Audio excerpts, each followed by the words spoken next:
So Donald Trump has been angering a lot of business interests in America, including the Chamber of Commerce.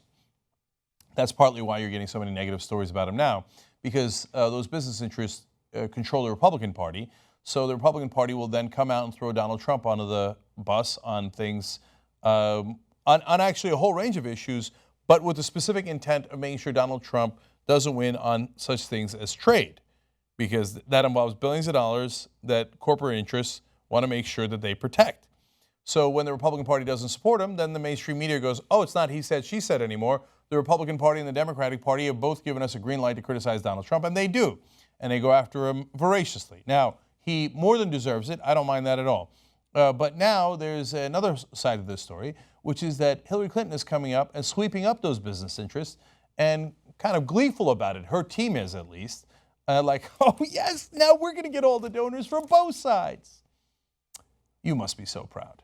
So let me go to the CNN here for a story on this. Clinton aides acknowledge the split between Trump and the business community presents an opportunity to gain allies, winning over Republican-leaning interests or at least persuading them to stay neutral. So this is what we do. We try to tell you what happens behind the scenes. So this is what's happening. Now, it has an upside. I don't like Donald Trump. I think he's dangerous to the country. If there are more allies on the side of defeating him, fantastic. The downside is now Hillary Clinton also owes debts not just to Democratic corporate donors, but also the Republican corporate donors. Oh boy. There's a second downside, which is be careful what you wish for, you might get it. If you push Trump towards a populist direction, that might have worse electoral results for you.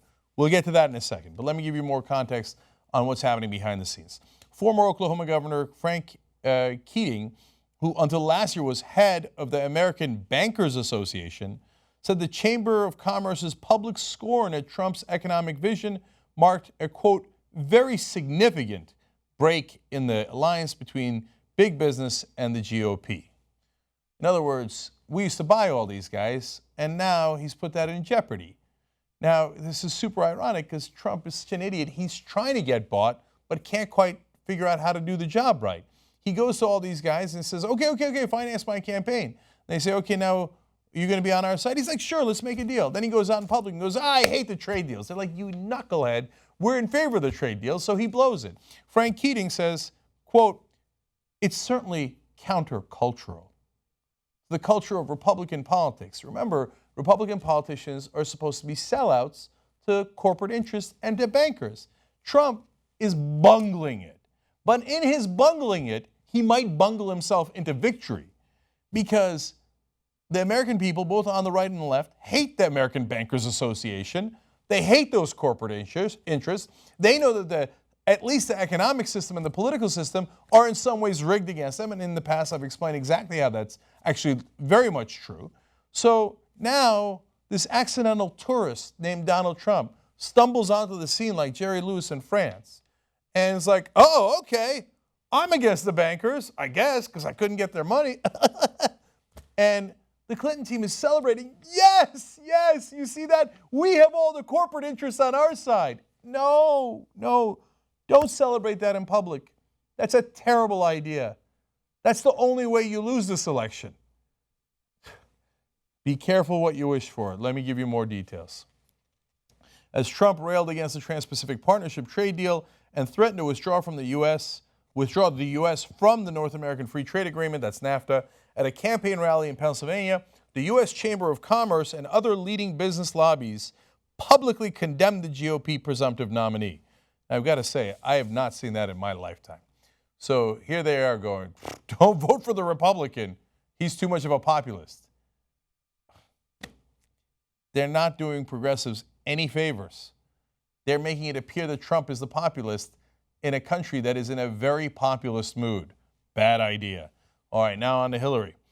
Jim Doyle, founder of the trade group Business Forward, described the depth of public support Clinton is receiving from the business leaders in this election as, quote, extraordinary. Business interests have found their candidate. It is Hillary Clinton. That's not good news for the rest of us if she wins, and that's not good news if you want her to win. In the past, she gets all the money, she wins, no problem. That is not today. Today, the country is angry.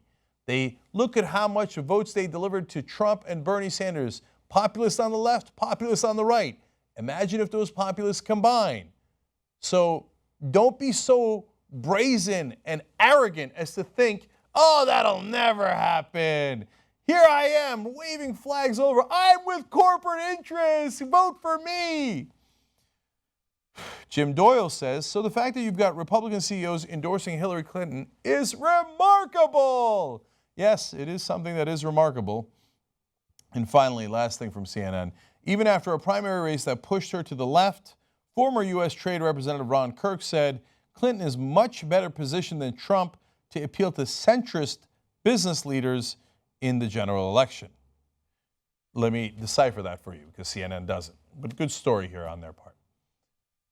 What they're saying is, even though she was pushed to the left during the primaries, don't worry, centrist business leaders. She's actually completely on your side. So it's not just something that could help Donald Trump rhetorically. It also is true that if she becomes president, she's going to represent her donors. And based on the reporting here and based on her campaign's reaction, gleefully so. Yes! We're taking care of business! That's got a couple of meanings, and one of them is not very good.